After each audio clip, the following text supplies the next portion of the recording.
जय हिंद साथियों। आज अपन चर्चा करने वाले हैं। तो आज का अपना टॉपिक है आर्मी क्लर्क के लिए होने वाली एग्ज़ाम पैटर्न क्या होता है, इसके बारे में अपन बात कर रहे हैं।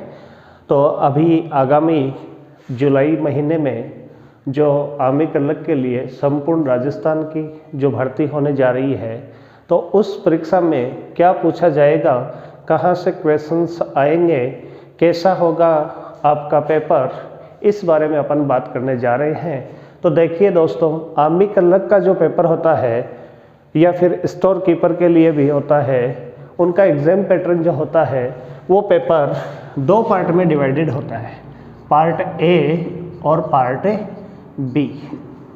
दो पार्ट में डिवाइड होता है। तो किस पार्ट में कैसे क्या होता है उसकी बात कर लेते हैं।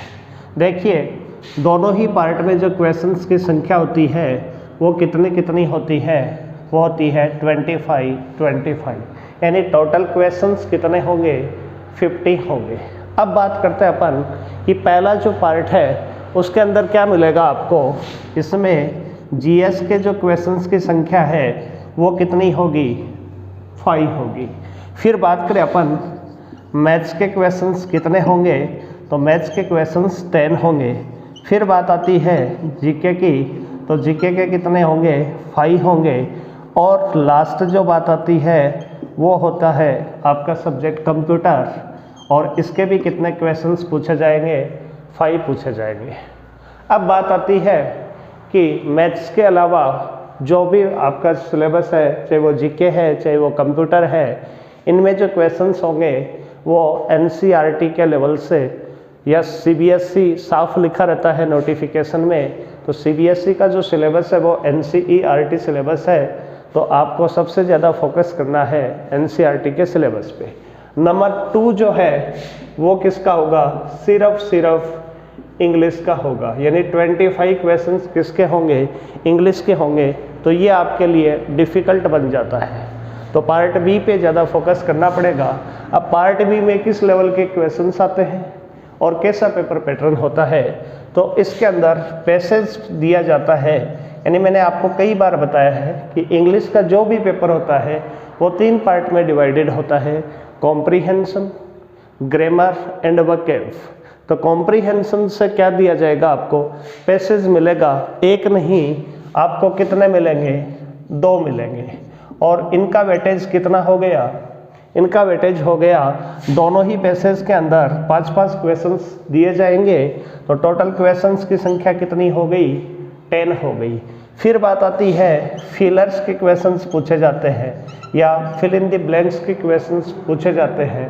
तो ये लगभग कितने दिए जाते हैं, 4 दिए जाते हैं।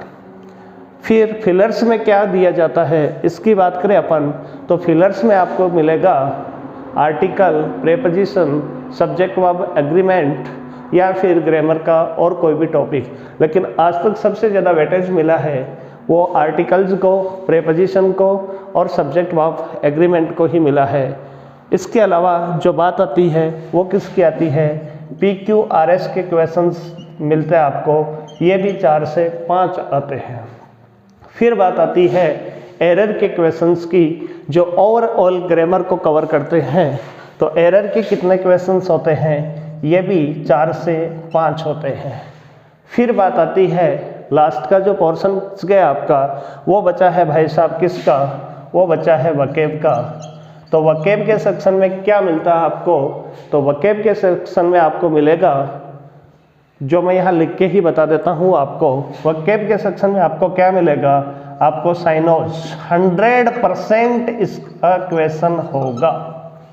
और क्या मिलेगा इसमें, एंटोज, और क्या मिलेगा इसमें, वन वर्ड्स, और क्या मिलेगा इसमें, इडियम फ्रेजेस, और क्या मिलेगा आपको इसमें, स्पेलिंग्स। तो इस प्रकार से आपका जो पेपर है वो डिवाइडेड होता है।